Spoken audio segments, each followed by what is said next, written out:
Hello, everyone. It's Professor Buzzkill here, busting myths, taking names, and today we are taking on one of the biggest myths and the most strongly held myths and the hardiest myths, certainly in American culture, but also in the cultures of all capitalist societies, really, it seems to me, by the end of the 20th century, beginning of the 21st century, and that is the myth of the free market being all-powerful and all good. Fortunately for you, you don't have to listen to me talk about this because we have Dr. Naomi Oreskes and Dr. Erik Conway on the line who are here to talk about their new book, The Big Myth, How American Business Taught Us to Loathe Government and Love the Free Market. Dr. Oreskes, thanks for coming on the show.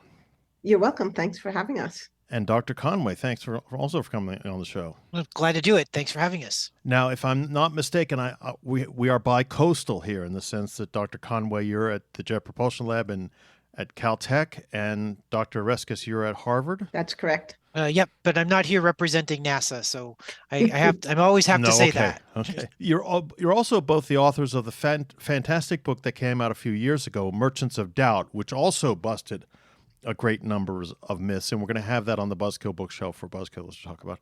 But when this book was sent to me by the publisher, I was shocked, especially by the second half, by the details in the chapters, because I hadn't realized how much big government had monkeyed with the ideology of free markets to make it more corporate, frankly. Dr. Oreskes, what started the two of you down the road of writing this book? Well, in some ways, this book is a sequel to Merchants of Doubt, because when Erik and I wrote Merchants of Doubt, the big question we had was, why would intelligent, educated people reject hard-earned scientific findings? Because the people we studied were educated and they were intelligent. And so it was clear that whatever it was we were looking at, it wasn't simply a problem of public understanding of science or scientific illiteracy, which is what a lot of people at the time thought it was. And what we found was that the climate change deniers were market fundamentalists. That is to say, they believed in the power of, quote, the free market. They believed that markets were efficient and government was inefficient. And more to the point, they believed that if governments became involved in trying to remedy climate change, trying to remedy the market failure that climate change is and was, that it would put us on a slippery slope to totalitarianism. And it was very clear from their writings that they believed that. I think we came to conclude that they believed it authentically, and it motivated them to reject science that pointed out market failure. So we left the book with that because the book was already long enough, but we were left with another question. And of course, all good research leads to new questions. And the new question was, well, why would intelligent, educated people believe in market fundamentalism? Because there were so many ways in which history clearly showed that market failure is a real thing. And then when market failures occur, you need some form of governance. Could be corporate governance, could be the federal government, could be states or provinces, but you need some kind of governance to remedy the market failure. So why would people not know that to be true? And so that's what set us on this journey of trying to better understand the origins and the impacts of market fundamentalist thinking. Dr. Conway, why do free market absolutists take this as, or why did they eventually start to take this as an element of belief, as someone's almost in their DNA, as if to question any part of it is irrational and unnatural is what seems to me they argue all the time. Why did that happen? Well, that happened, I think, partly through a historical process. We have been propagandized now for longer than any individual has been alive. And when you grow up in a sea of propaganda, you take a lot of it to be true. And to be true is a matter of faith and not just of evidence, because most people don't question most of what they're taught. We all can't go through life questioning every single thing. So we tend to believe things that make sense for us. And they drew on that. This is what the best propagandists do for a living and have known how to do since, we talk about Bernays in the book and how our actors, our corporate affiliated actors and so on, drew on his expertise. And we also show you, for example, how they went out and deliberately tried to build market fundamentalism into Christian theology. So it would all be taught to us in church as a revealed truth and not just a scientific one, right? Or not merely a scientific one, I guess I should say. Let's start then, if you don't mind, talking about the origins of the ideas of market and the operations of market. Traditionally, we're taught in college that most of this starts with Adam Smith and his Wealth of Nations and other writings. Is that right, Dr. Oreskes? No, it's not. And one of the things that's so stunning about this story is how even the most obvious things get brushed aside in the pursuit of this propagandist ideology. So if you stop and think for just even a moment, you realize that the whole association of markets with capitalism is untrue. Markets have existed for just about as long as civilization existed. If you look at the evidence, the archaeological evidence from ancient Assyria, from Mesopotamia, from ancient Greece and Rome, you see markets everywhere. In fact, if you go to Pompeii, there are excavations where you can see, there's a wonderful excavation I saw one time, which is a shop in which in the stone, like the stone is carved out from the places where people picked up coins. So markets go back as long as people. And not only do markets go back, but market regulation goes back. So if you read your Bible, if you're familiar with your Old Testament, you know that in Leviticus, there are discussions about how markets should be managed. There are discussions about how to treat workers, about not keeping laborers' wages overnight. So the idea that we have markets, the idea that we have rules to regulate and operate markets is as old as antiquity.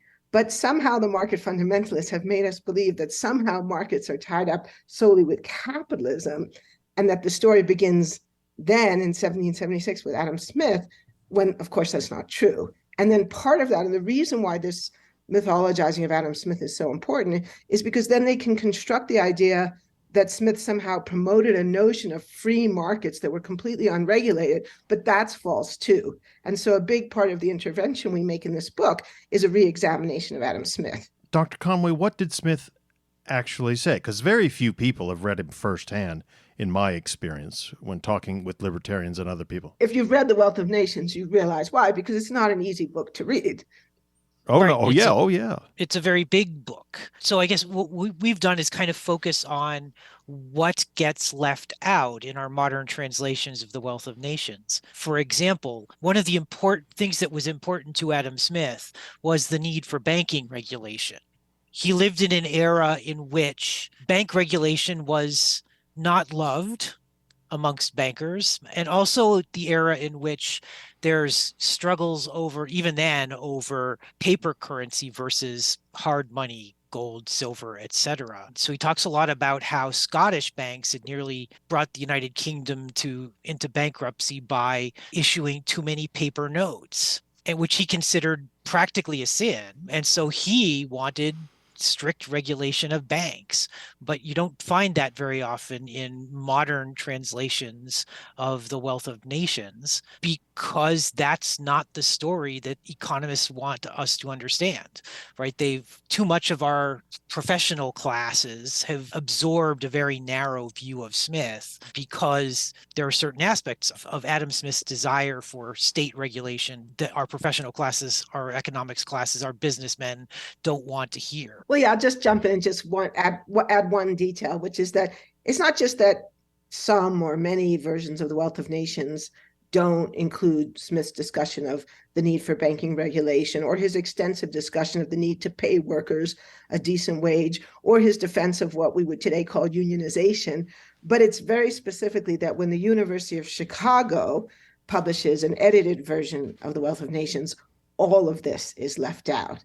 And that's, of course, one of the most influential versions. It was edited by George Stigler, who was one of the most important figures in the Chicago School of Economics. So it's a very central piece of the puzzle of American economics, American market fundamentalism, that presents to students this very misrepresented version of Adam Smith.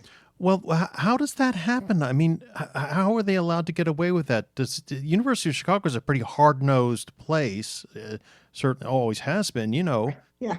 How did the free market project sort of run roughshod over the University of Chicago press? Didn't editors and people point out, wait a minute, this is you're hacking out huge hunks of important parts of Smith's arguments?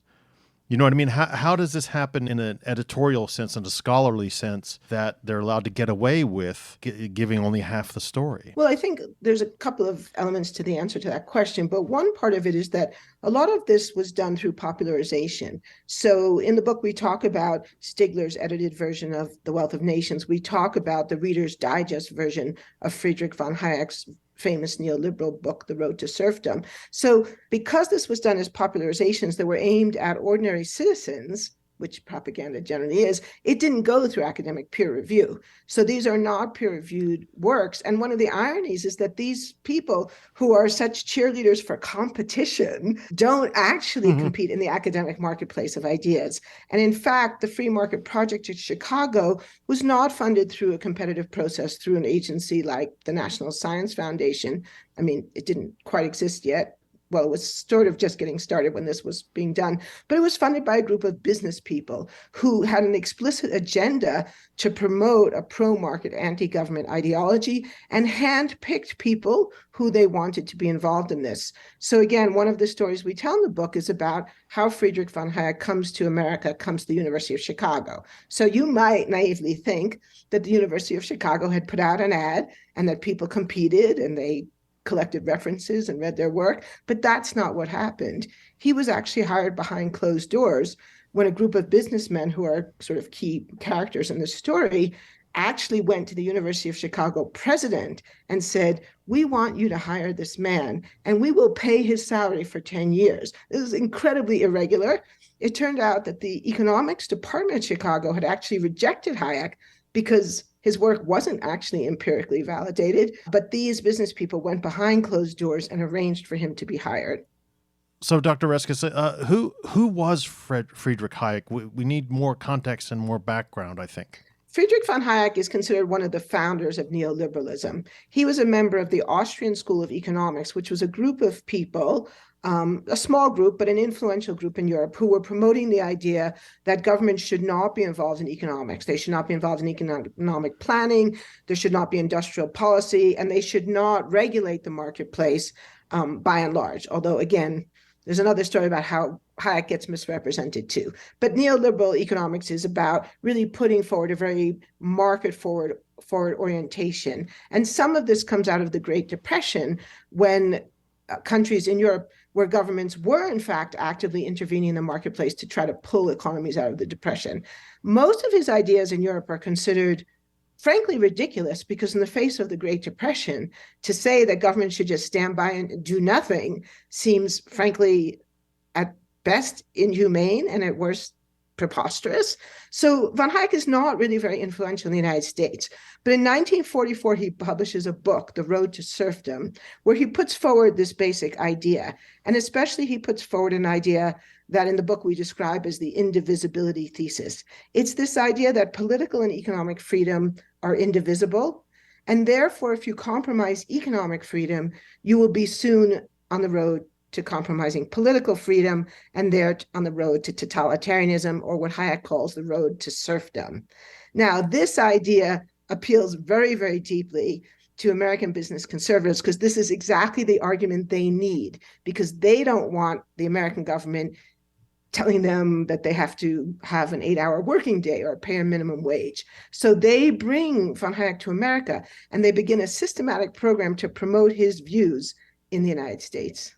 And then, Dr. Conway, how do these views get? I mean, he gets into the University of Chicago, employment ranks in sort of this backhanded manner, as you've both said. How does his view spread from this handful of important industry leaders to the rest of what you might just call, as a gross oversimplification, the American capitalist class? Well, so they'd actually started before Hayek came to America, back during the 1930s.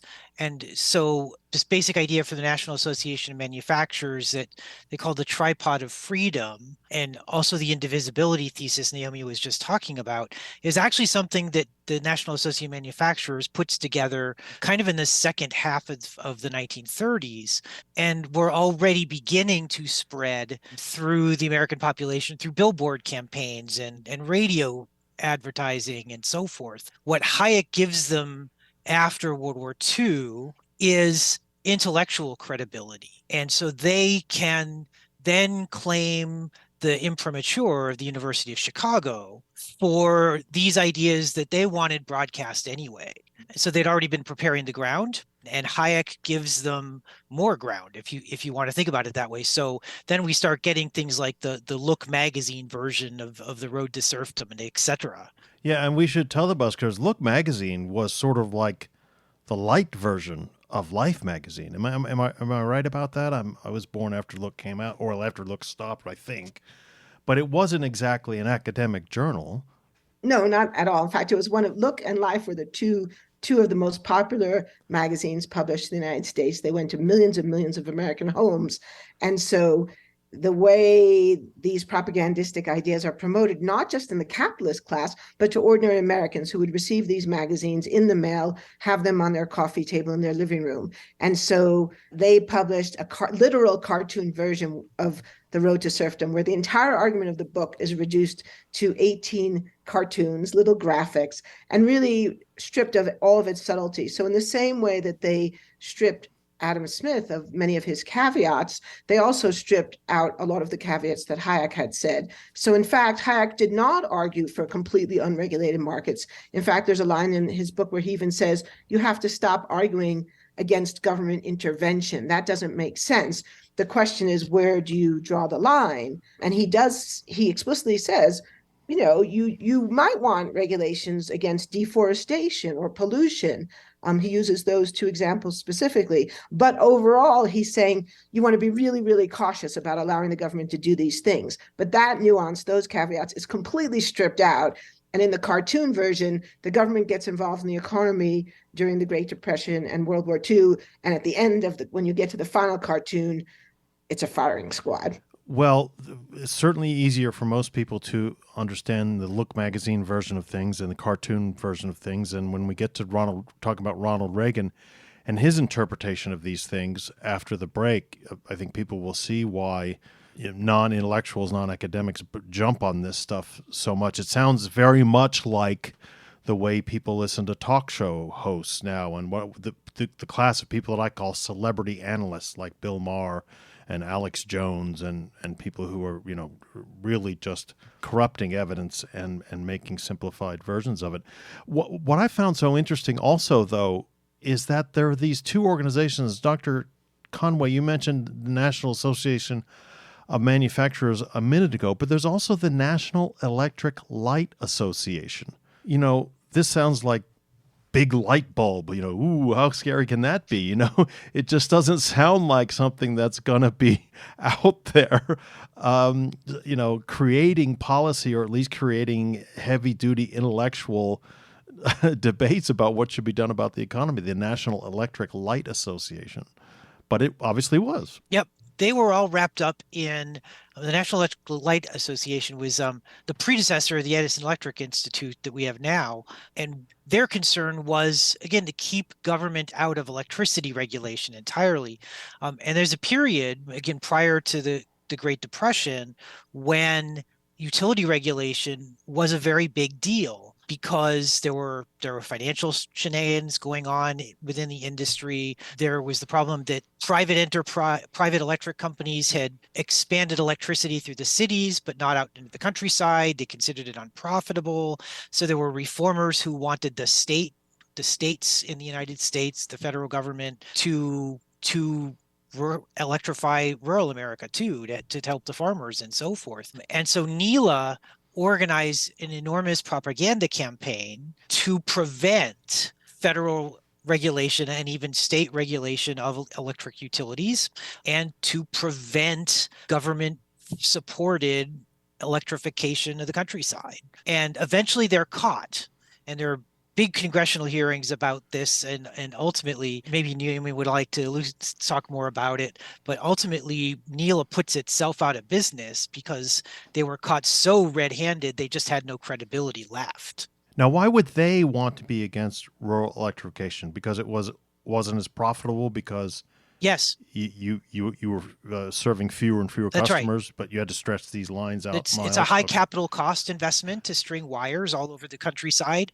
for very little return. So they simply didn't want to do it. And there was evidence from Canada, for example, from Western Europe, both which most of countries in Western Europe electrified faster than the United States did, even though most of the technologies were invented here, because the states got involved and said, look, this is good for people overall. And that's just not the message that American utilities wanted said.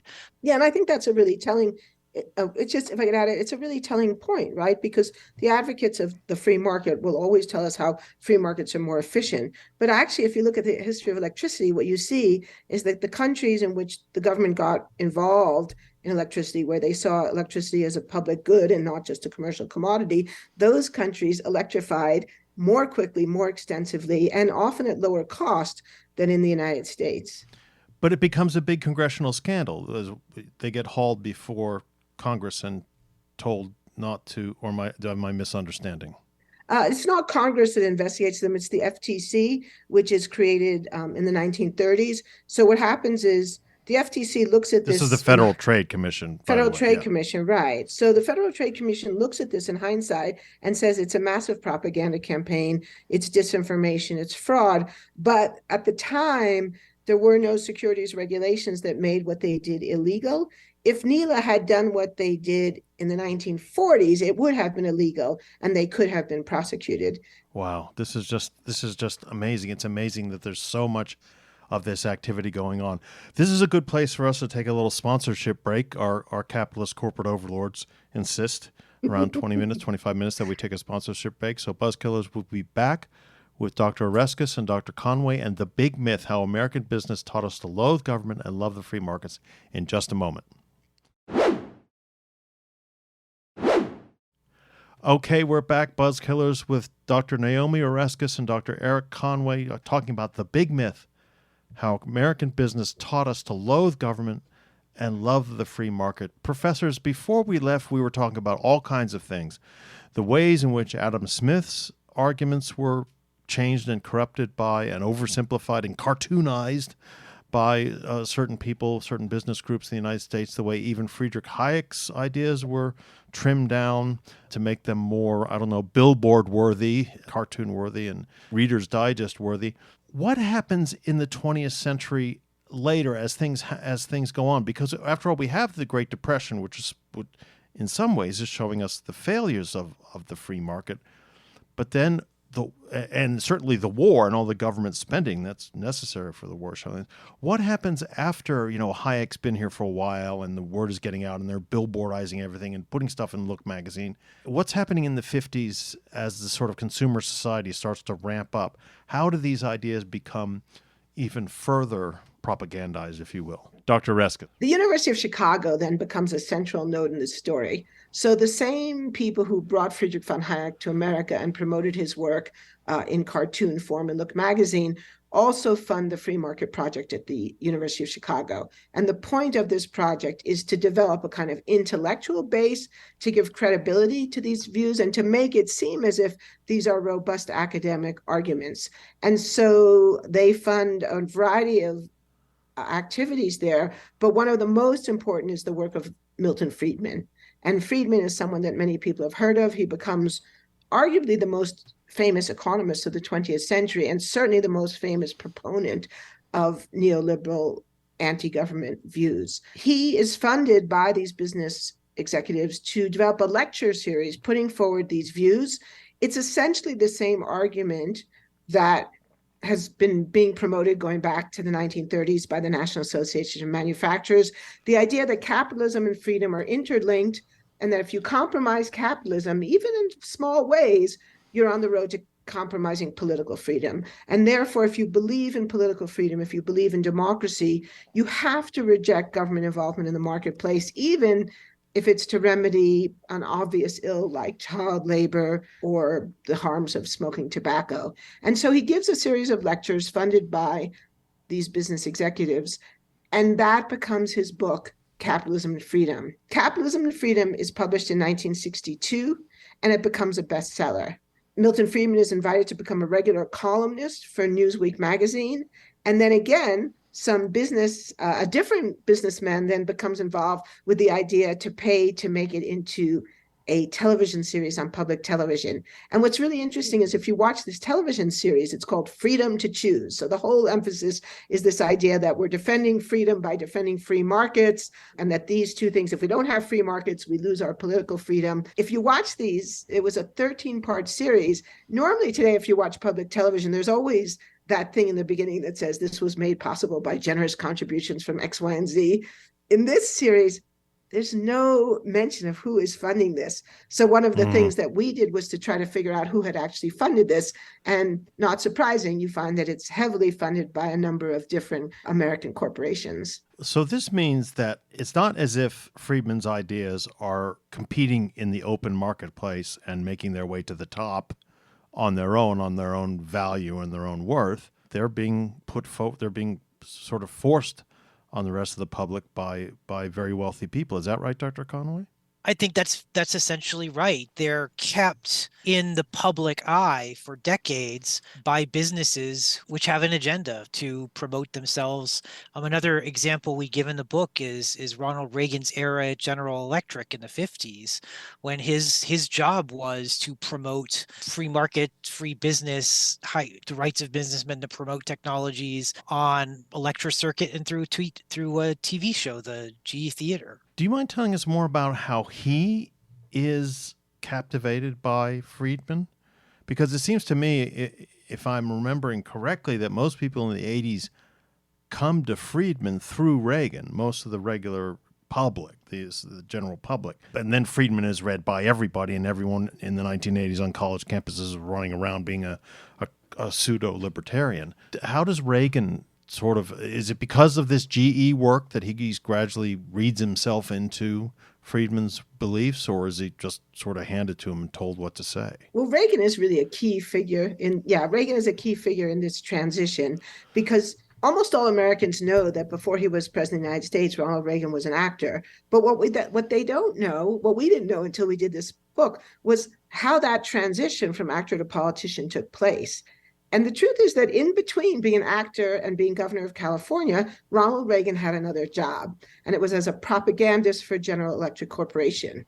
While he worked for General Electric, his job entailed two things. He was the host of General Electric Theater, which, as Erik just said, promoted a very individualist, pull yourself up by your bootstraps, you don't need government to help you view of the world, but also going on the lecture circuit to GE factories, communities where GE operated, speaking to Rotary clubs, Chamber of Commerce, school groups, school children, promoting the GE ideology, which was very explicitly anti-government and anti-union. In fact, it was so anti-union that General Electric was actually prosecuted for violations of labor laws. Now, the interesting thing about Reagan is we don't know exactly what happened, but we know that he goes to GE, a New Deal Democrat, and he comes out an anti-government Republican. And we know something about how that happened because one of the things that GE did during this time period is that they had reading lists that they would give out to their employees, particularly their executives and their factory managers. And these people would be instructed that they should read these materials. And we know that one of the things that Reagan read was Hayek's Road to Serfdom, probably the Reader's Digest version, and a whole bunch of other pro-market, anti-government tracts from this time period. Now, he doesn't read Milton Friedman's Capitalism and Freedom because that doesn't come until later. But when he leaves GE, he leaves with two things: a new ideology, which is essentially identical to the ideology that was promoted at General Electric, and he leaves with a set of very wealthy corporate backers.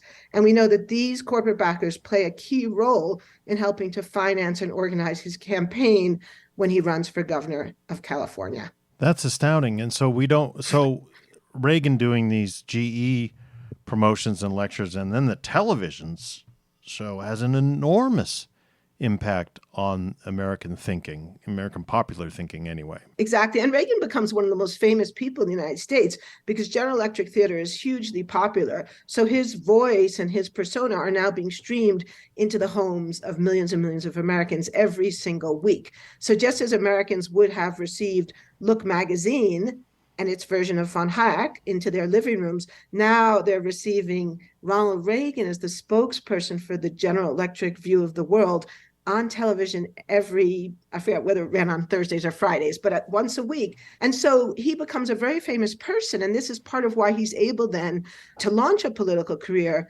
after what was essentially a failed career as a Hollywood actor. Well, Dr. Conway, though, how does this is this how this sort of, I don't want to say leaks into, but becomes accepted in large parts of the American consciousness? Because, as you rightly point out in the book, the first person to put these ideas into place, or the first person to start government deregulation from the presidential level, is actually Jimmy Carter. And most people are surprised to hear that. But you both talk about this period where it's Carter, Reagan / Bush number one, and then Clinton, who sort of, have this whole theory of government, big government's days being over and government regulation being a bad thing. But actually, if it starts with Jimmy Carter, then it must have gotten into the American consciousness pretty strongly, not just on the right wing. Oh yeah. So one of the reasons that I really wanted to write this book is because you see as early as 1960 with the Barry Goldwater campaign that these kind of right-wing ideas are coming back into fashion, but not just.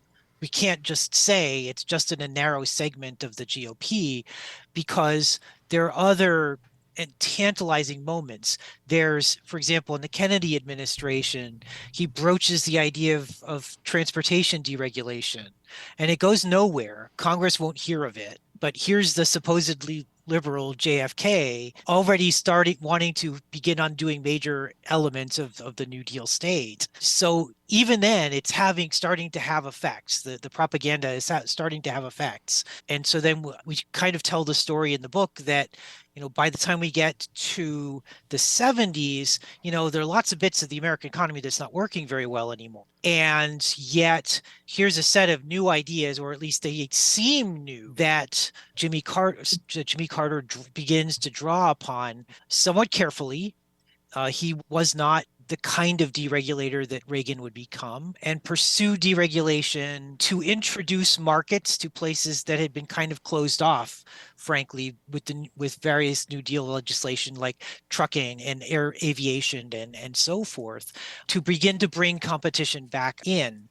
And I think, and I hope Naomi agrees with me, that this is because now there's economic problems, there's a potential solution, and lots of the public's already behind these ideas because they've now been hearing about them for 30-something years in church, in their magazines, on their television sets, in their radios. And I think that helps create this movement that then Carter is the first to begin questioning and starting to rework policy. Well, importantly, you mentioned in the book that he does talk about deregulating trucking, aviation, natural gas, and stuff like that, but he doesn't go so far as to call for deregulation of worker protection and public health and environmental things. He's not as strong a believer in the purity of deregulation as then Reagan becomes. That's right. So that we think there's a difference between what Carter does and what Reagan does.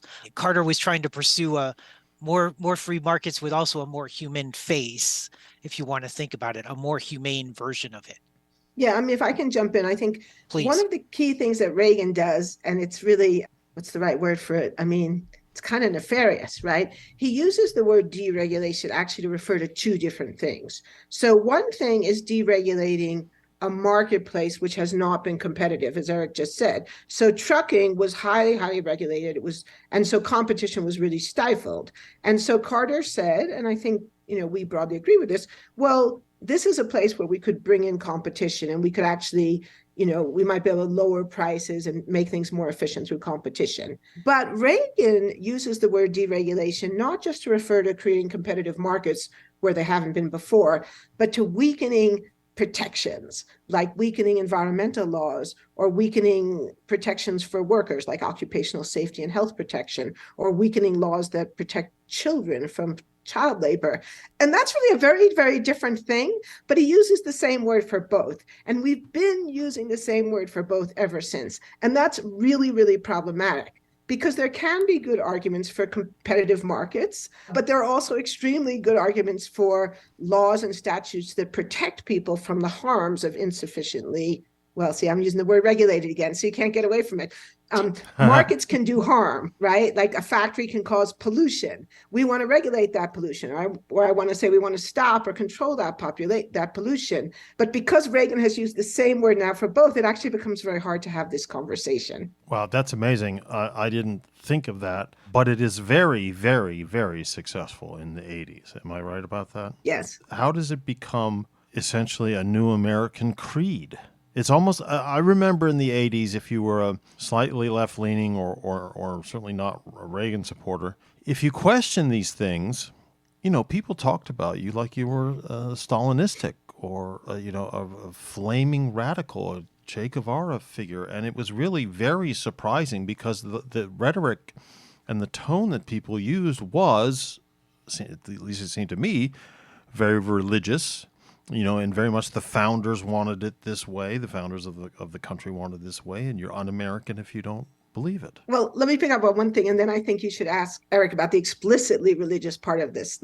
So I'll talk about the sort of quasi-religious part. So you're absolutely right that by the 1980s, but even before, there's this sort of ideology that begins to develop that anyone who questions markets is some kind of communist. And that's also not a coincidence, because this is part of the propaganda campaign. And it goes back to the arguments that were made in the 1930s.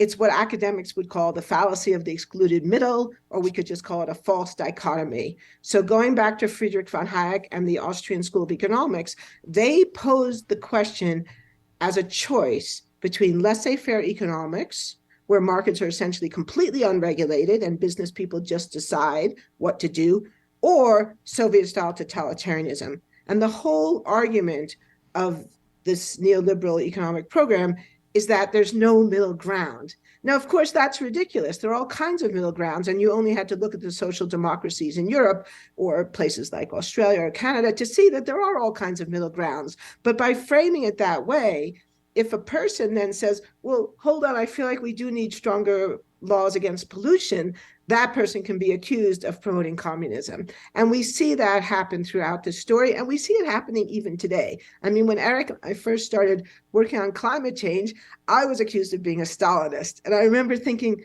wow, I'm talking about climate science, and somehow that is so threatening to people that they accuse me of being a Stalinist. It is bizarre. And also this moralistic tone is very bizarre. Dr. Conway, how did that happen? How did that, I just can't imagine this coming from pulpits, but it actually did. It actually did. There was a parallel track in our story almost. There's an organization founded in the middle 1930s called Spiritual Mobilization by a Congregationalist minister by the name of James Fifield.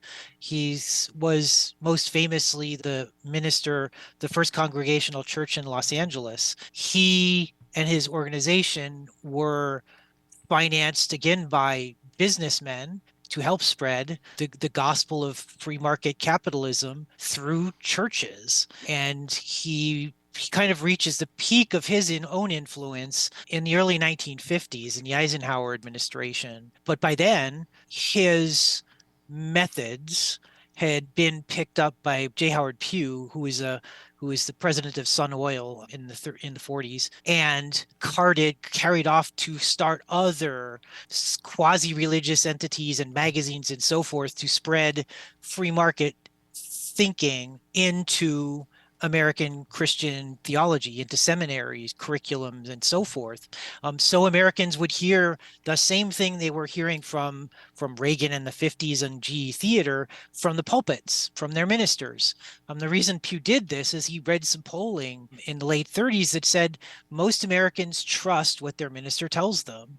And that was a revelation to him. Mm-hmm. It told him that if he could get proper economic thought, free market economic thought into the hands of the American clergy, he could transform popular American economic thought. And so by the time we get through Reagan and we're in the 80s and so forth, this has been going on for more than a generation. And me included, I was raised in a congregational church in New England in my case, the more liberal branch, but still we heard all that rhetoric as well. can I just say that, so J. Howard Pugh, who funds spiritual mobilization, is also an executive in the National Association of Manufacturers. So there's a direct link through J. Howard Pugh between the propaganda that's being run directly through businesses, through factories, but also this attempt to influence Christian thinking in the United States. Is there any pushback to any great degree from some religions and some denominations? I mean, I know some aspects of Catholic teaching wouldn't agree with this. Some aspects of Jewish teaching wouldn't agree with this. Was there any attempt by religious leaders to say, wait a minute now, we're talking about something that, is not part of faith? Where do good works and all these things fit in with this message? And if they don't fit in, they are not Christian, if you will. Well, so the answer is yes. The more theologically liberal segments of American Christianity, for example, do push back against this more right-wing economic view of Christianity. But one of the things that happens in American Christendom, of course, is there is a transformation, really, a movement of people out of liberal churches into the evangelical churches, the more conservative ones. And so this is all going on at the same time. One thing we don't do, and I don't know how you would do it, is try to prove causality here, because these things are going on at the same time. They may be related, but proving that they are is something we can't do. But at the same time, there's pushbacks going on from the more liberal denominations in American Christendom. They're losing followers. But then certainly by the end of the 20th century, this has become accepted as a fact, as just part of almost nature. You're going against nature by going against free markets. Free markets are natural. How then into the 21st century have people tried to analyze this? I mean, what seems to me my listeners are probably thinking is, okay, I can understand because of all of this that the professors have explained why non-intellectuals like Reagan and Glenn Beck and Rush Limbaugh and people like that buy into this stuff after reading the Reader's Digest version, oversimplified version and everything. But why do people with, who are highly educated go to extremely elite institutions, George Will and even up to now Ted Cruz, why do they buy it and pronounce the rhetoric as if it is actual gospel? That seems to me to be, I think, to a lot of our listeners to be either they're faking it or they're not thinking this thing through, or they're completely ignoring evidence which goes against everything they were taught in college. I'm sorry, that's a long way of saying that's a long way of asking, why do very smart people fall for this?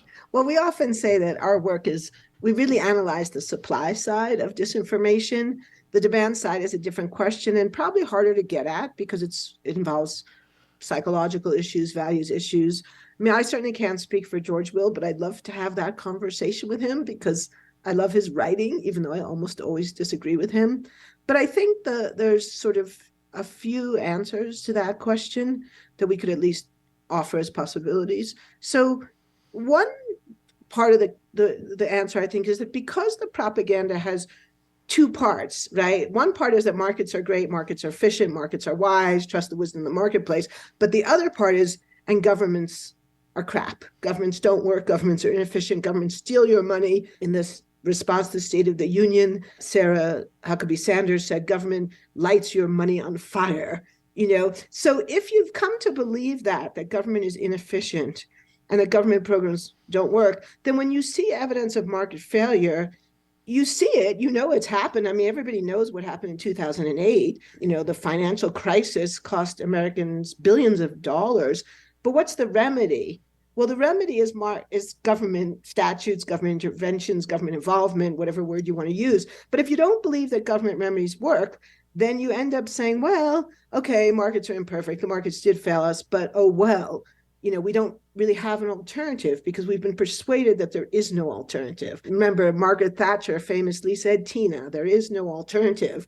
And in the book, we address this because, that really gets my blood boiling because, of course, there are always alternatives. And when people tell us there's no alternative, it's really a way of saying you're stuck where you are and there's nothing you can do about it. So it's massively disempowering.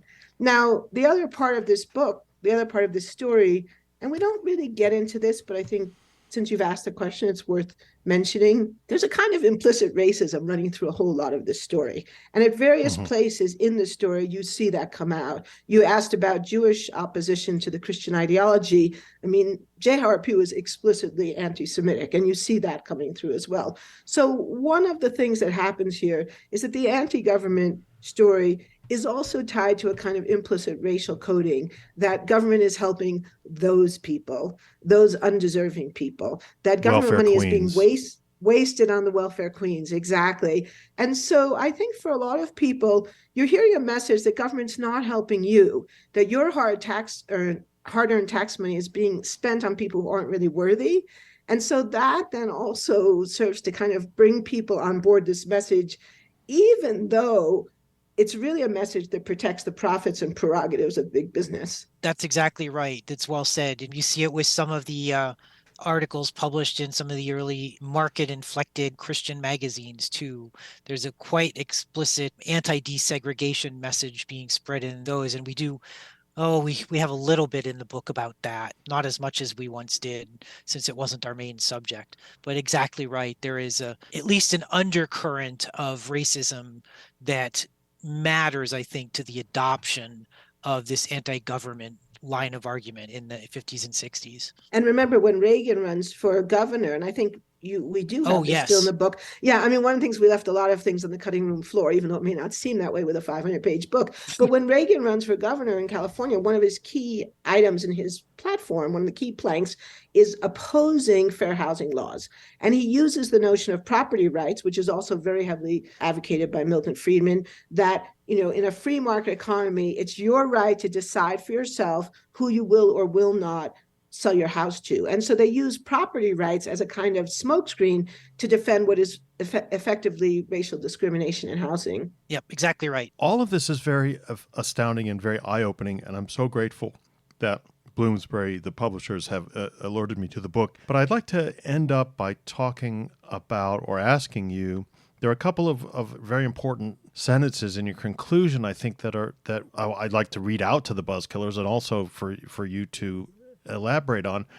I think this one is particularly good. It's time, and this is after you've analyzed all this all the way up to more or less the present day. And then in the conclusion, you say, it's time we rejected the myth of market fundamentalism. And by the way, we are talking about people who believe in fundamentalism, not necessarily market strength, and re-embrace the proven tools we have at our disposal. It takes governance to address the problems that people pursuing our own self-interest create. One does not have to be a socialist to come to this conclusion, only an observer. Now, as someone who's not a socialist, but comes to this conclusion all the time, I'm so grateful to have experts actually say that. You're welcome.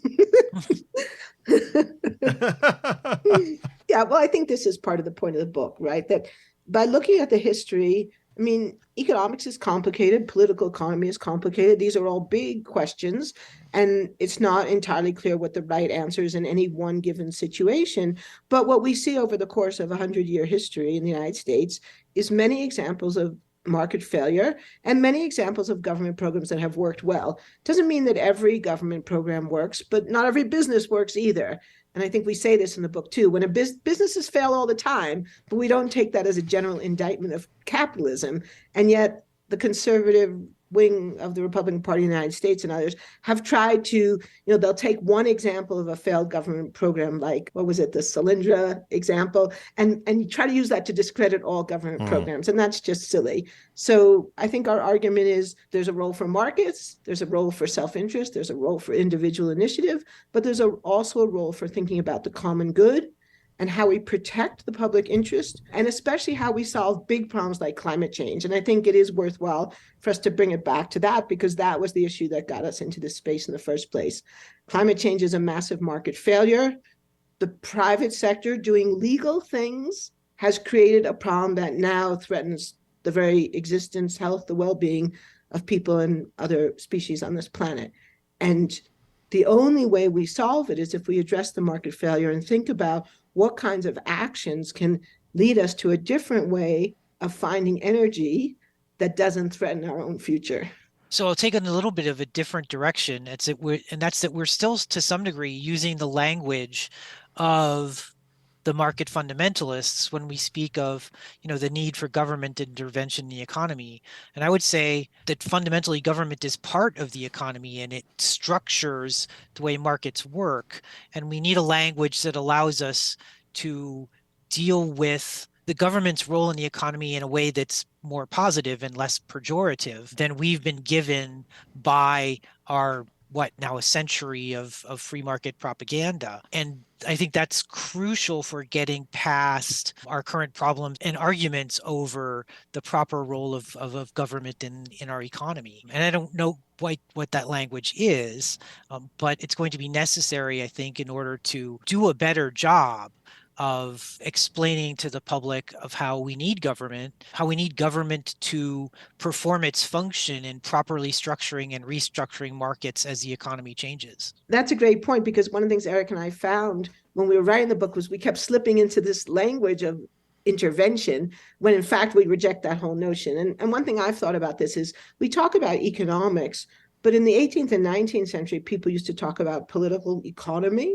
And I think that that's a much better term, because politics and economics are intertwined, because political decisions affect the economy, and economic decisions are often political decisions, or often decisions that are structured by our values. So maybe if we can reintroduce the language of political economy, that will help us move this conversation forward. Well, I can't imagine a better note to end on than that one, because I think that I not only do agree with you, but that's, of course, one of the big conclusions in the book and one of the big things that you're pointing to for us to think about for the 21st century. So it just remains for me to say thank you, Dr. Conway, for coming on the show. Thanks for having me. Thank you, Dr. Oreskes, for coming on the show. Thank you. And Buzzkillers, The Big Myth, How American Business Taught Us to Loathe Government and Love the Free Market. It's on the Buzzkill bookshelf, available from Bloomsbury Publishing. It's one of the most important books of the early part of this century, I have to tell you. So please, please, please go get it. Please go to ProfessorBuzzkill.com, do everything that you do there. Sign up for the newsletter, rate and review us on your podcast platforms, and all of that to help the show. And we will talk to all of you next week.